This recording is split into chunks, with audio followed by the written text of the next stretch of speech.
Olá, meus queridos. Hoje, então, além de darmos início à última semana do nosso intensivo, vamos ver também um pouco sobre geografia mundial, certo? A gente está ali, enfim, a geografia do Brasil e vamos ver como um todo. E para isso, então, a gente precisa ver como se é dada, então, a organização do mundo atual. Né? Então, a gente vai ver muita influência da história. Então, essa aula, então, é para a gente ter uma ideia de como chegamos até aqui. Perfeito. Então, a primeira coisa que temos, então, é a Revolução Industrial, certo? A indústria, então, é algo extremamente presente no nosso dia a dia, no dia a dia mundial, certo? Então, o desenvolvimento de maquinários vão revolucionar o modo de produção mundial, né? Então, a evolução ali de fazer as coisas na mão, que a gente acaba tendo que fazer uma coisa de cada vez, certo? Finalmente vai ter uma produção em massa, né?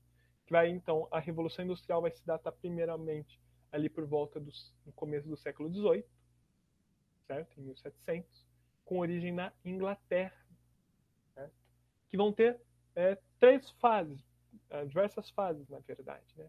A primeira, então, a máquina a vapor, então, quando surge ali a partir da queima de carvão e da movimentação a partir do vapor. O segundo, maquinários e o carvão, certo? Então, máquinas já bem melhor desenvolvidas, já no século XVIII, no século XIX, desculpa. E aí a terceira seria com eletricidade eletrônica, né? Então, no meio do século XX, certo? A gente já vai ter, então, energia, né? A gente não vai mais precisar. Agora, como produz energia já é outra história, mas sim a energia elétrica. E alguns consideram, não é algo tão aceito assim, mas é considerado também que estamos atualmente na quarta revolução industrial, né? Então, que é o uso de tecnologia de ponta, certo? Que é uma tecnologia, né? Mas só que a tecnologia de ponta sempre será aquela do momento, né? A ideia de tecnologia de ponta é essa de, de o auge que temos atualmente, perfeito? Então a gente vê que é uma evolução lenta, né? Então a gente tem aí 300 anos de revolução industrial, né? Então não foi algo, é algo que está acontecendo com a gente já faz tempo e, né, culminando o que temos hoje de produção, certo? E a revolução industrial principalmente vai transformar o modo de produção, porque a gente vai conseguir produzir em larga escala, a gente vai conseguir produzir muito, perfeito? Então a gente vai conseguir uma maior produção em um tempo menor, certo? Então olha só vantagem. Só que então a gente vai ter um maior estoque. Só que então, bacana, então eu tenho muita coisa. Então agora eu vou ganhar dinheiro pra caramba. Bem, se eu produzir muito, mas ninguém comprar nada, se eu não tiver um mercado consumidor, não faz diferença alguma, né? Então, além da produção, a gente também tem que aumentar o consumo.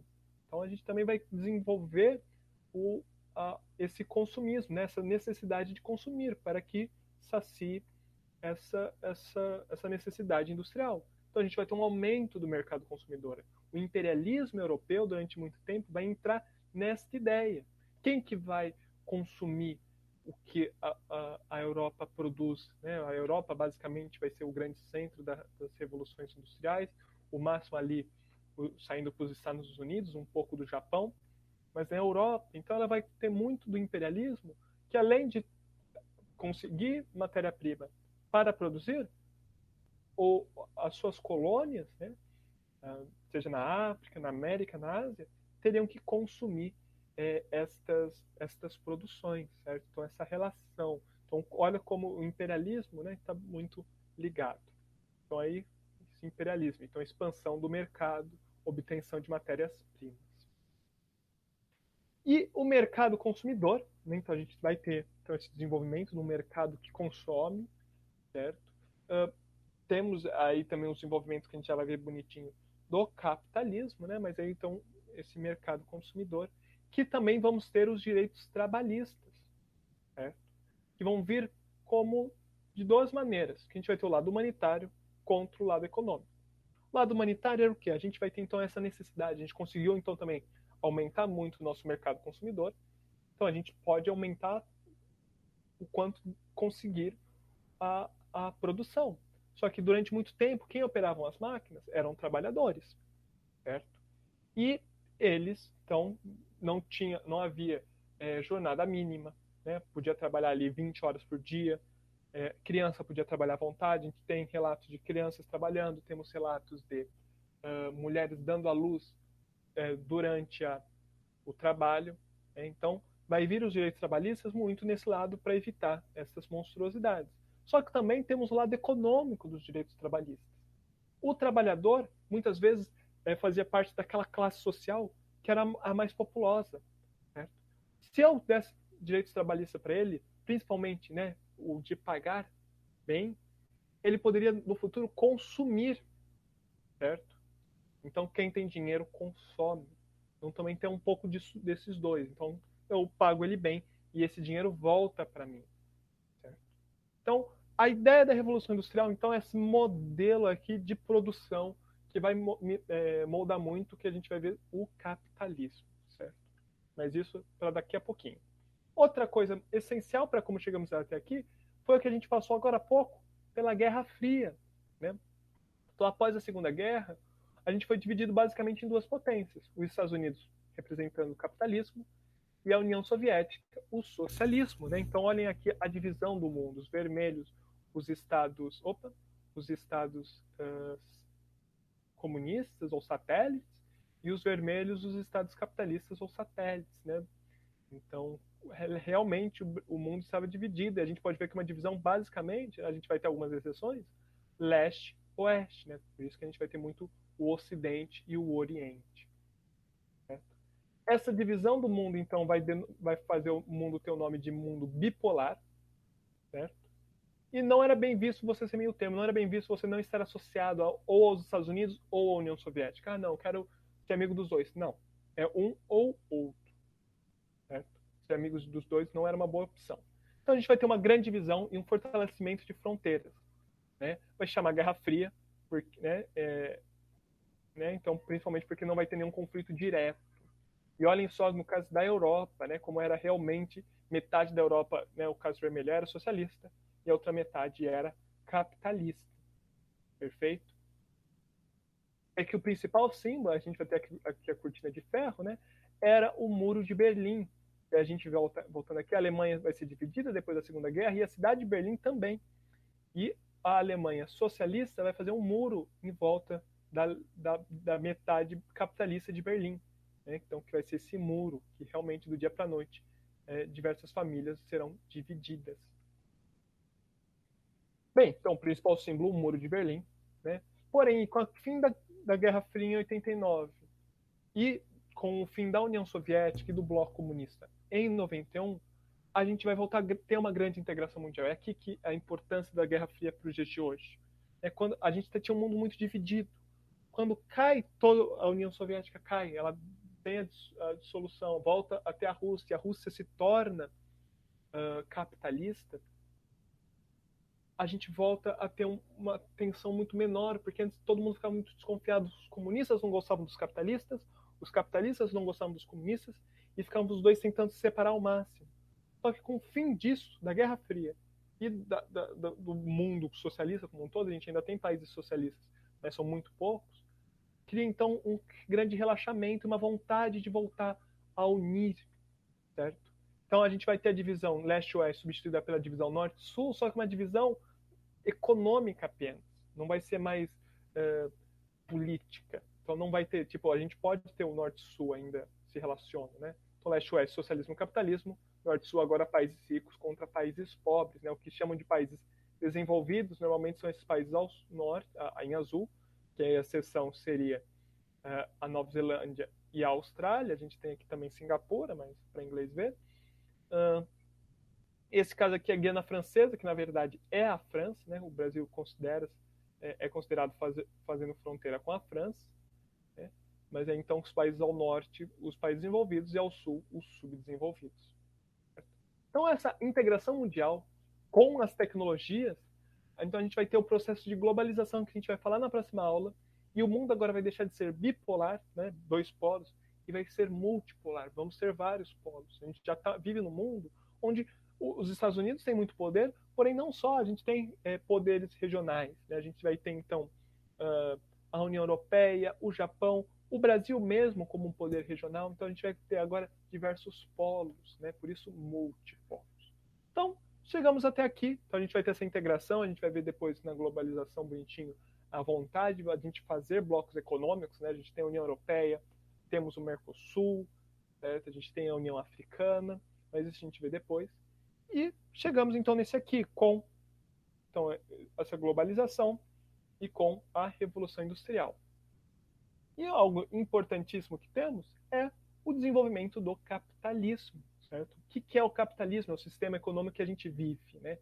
E, bem, é o sistema econômico baseado na propriedade privada e principalmente dos meios de produção, certo? As coisas que produzem, né? A gente vive numa sociedade produtora, né? Que a gente discutiu depois da Revolução Industrial, e quem detém dessas produções é a propriedade privada, né? Então, alguém detém, né? Temos também o acúmulo de capital, a ideia aqui é acumular, né? Juntar dinheiro. O trabalho assalariado, não há a ideia de escravidão ou servidão no capitalismo, é sempre o trabalho assalariado, então você troca o seu trabalho pela moeda que é o dinheiro, e é uma troca voluntária, você não é obrigado a trabalhar, certo? Você só trabalha caso você queira. Obviamente que atualmente não é bem assim, mas você não trabalha se quiser. Infelizmente, para tudo precisamos de dinheiro, né, para sobreviver. Então é meio que a gente vê obrigado a trabalhar. E temos também o sistema de preços, onde o mercado mesmo vai regular o mercado. Temos, né, então se eu resolver vender muito caro o meu produto, o meu concorrente, né, então ele vai falar, olha, se eu vender um pouquinho mais barato, não precisa nem ser muito barato, um pouco mais barato que ele, eles vão comprar do meu, porque se são produtos iguais, aí eu vou falar, nossa, eu não estou vendendo mais, aí eu vou abaixando o preço. E aí vai sendo então esse vai e vem toda hora, de um abaixando o preço. Até chegar ali, ó, eu só posso, esse é o preço mínimo que eu posso fazer, esse é o preço mínimo que eu posso fazer. E aí a gente vai ver os diferenciais, qualidade, fidelidade, outras coisas que não convém a gente discutir aqui. Então essa ideia do mercado regular o próprio mercado, que também hoje a gente vê que isso não acontece, né? São os mercados competitivos, dessa competição de mercado. A gente vai ter o capitalismo com diversas vertentes, né? Então a gente vai ter diversos capitalismos, certo? Vamos ter o liberal, que vai ser em sua essência o original, certo? O oriundo ali da Inglaterra, né? Berço da Revolução Industrial.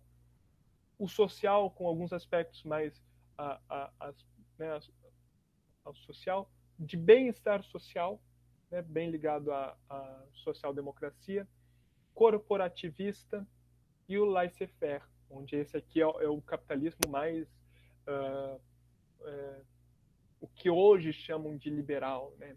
Esse desse neoliberalismo, que é o mercado por si só, que é o menos Estado e mais esse liberalismo, certo?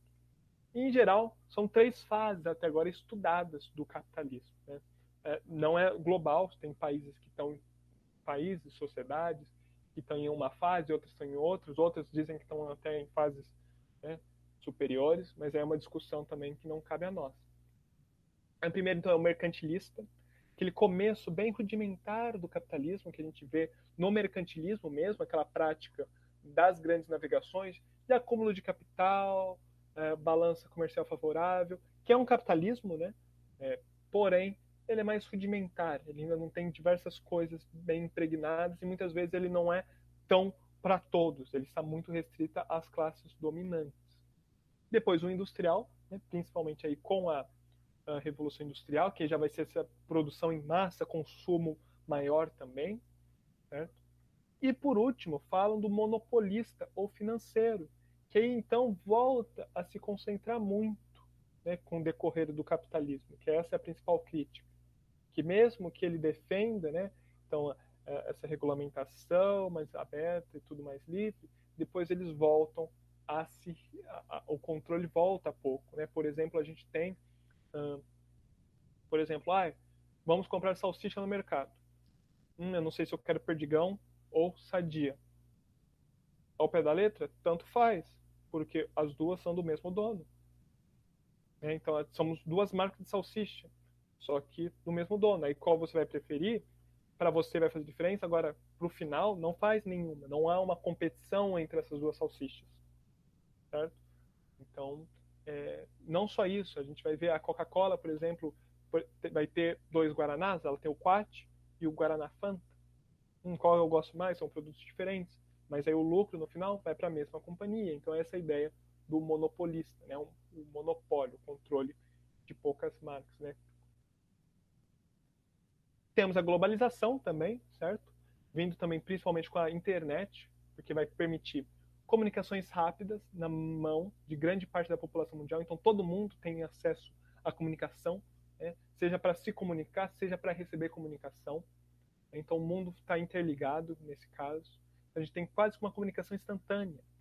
Um exemplo, né, então dessa diferença dessa comunicação instantânea, quando tivemos a renúncia do presidente Jânio, né, que é o Jango, que era o vice-presidente, se encontrava na China, a demora que teve para a comunicação chegar de que o presidente havia renunciado, agora o Jango era presidente, foram de várias horas, né? Não tinha comunicação direta Brasil-China, eu não conseguia pegar um telefone e ligar para alguém da China.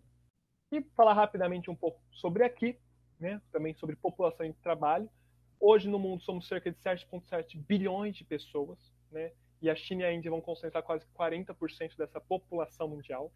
O Brasil vai se concentrar um país, né, 220 milhões de habitantes, é gente pra caramba, mas é cerca de apenas 3% da população mundial. E a gente é o sexto mais populoso. Temos no mundo cerca de 200 países, certo? Bem, e o que fazemos, como comemos, é o que a gente vai discutir também muito disso, né? Como que é feito o trabalho no mundo, como a gente come no mundo. A gente vai ter então algo bonitinho sobre a indústria no mundo, a aula sobre agricultura no mundo. Então, mas fiquem em paz. Só que olhem só o crescimento populacional conforme, né, os anos. Esse gráfico aqui que é interessante. Aqui, né, no nascimento de Jesus, o mundo tinha cerca de 200 milhões de habitantes, a população do Brasil, certo? E foi crescendo linearmente bem baixo, né? Para em 1650 ter 500 milhões. Então, olha, em 1650 anos, crescemos só 300 milhões de habitantes, o que é pouco. Aí em 200 a gente cresce meio milhão. Em 80 anos, mais 80 anos a gente cresce mais 1 bilhão. Em 45 anos a gente vai crescer 2 bilhões. Então olha como do nada, né, a partir então aqui aproximadamente da primeira revolução industrial, a gente vai ter obviamente melhores técnicas, principalmente de medicina e de agricultura, mas então esse crescimento populacional de modo exponencial, certo? Temos aqui também tecnologia de ponta, né? Indústria e ciência também muito interligados agora, tanto que muitas indústrias vão sair das regiões mais populosas e vão para as regiões onde se encontram universidades, certo? Então não precisa mais estar em grandes centros, porque muitas das tecnologias das indústrias vão usar robôs, certo? Que não vai precisar de gente, então não precisa estar mais perto de grandes centros de população, basta estar em grandes centros tecnológicos, certo? Então, e temos também os ideais de desenvolvimento.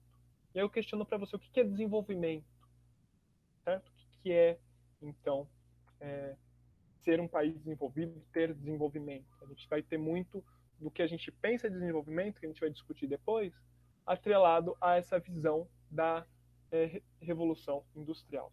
Aqui a gente tem, por exemplo, no caso do Brasil, a gente tem a Unicamp, que ela está crescendo muito devido a isso, a ação indústria com o centro de pesquisa, e aqui a gente tem, então, o acelerador de partículas brasileiro, certo? Que se encontra na Unicamp e que foi muito financiado também com dinheiro privado, certo? Então, né, o mundo em que vivemos, esse mundo, essa construção atual, já tem cerca de 20 anos. Então, considerando ali final de 90 até 2000, um momento de adaptação pós-Guerra Fria, então a gente já tem 20 anos aí desse mundo, desse modelo atual de mundo. A gente tínhamos outros mundos e agora esse mundo atual. O quanto ele vai durar, não sabemos. Pode ser que ele dure muito, pode ser que ele dure pouco. Só que a gente tem essa questão atual da crise do coronavírus, né? Que há discussões de que se esse mundo irá sobreviver muito mais tempo, né? O quanto isso vai abalar nesses alicerces que temos do mundo atual, né? Então, o que é interessante é que a história nos mostra que os hoje, né, os nossos mundos atuais, são cíclicos, perenes, inconstantes e plenamente mutáveis. Né? Essa mutação, né, é constante, a cada dia a gente muda um pouco, até um dia simplesmente a gente olhar e falar, nossa, o mundo em que eu nasci, por exemplo, foi embora, que às vezes é um discurso que a gente vê muito de nossos pais, de nossos avós, né, dos nossos parentes mais velhos, certo? E a gente tem sempre, né, as mudanças devido a grandes cismas, né, ou grandes mudanças, uma transformação aos poucos ou de modo extremamente silencioso, que a gente nem percebe. Certo? Então são algumas discussões sobre transformações no mundo. Então, tentamos contextualizar um pouco de como chegamos até aqui, o que vai ser esse mundo atual que a gente vai discutir geopolítica, globalização e tudo mais. Perfeito? Então, é isso, pessoal. Amanhã, então, damos continuidade a esta última parte da nossa geografia. Obrigado.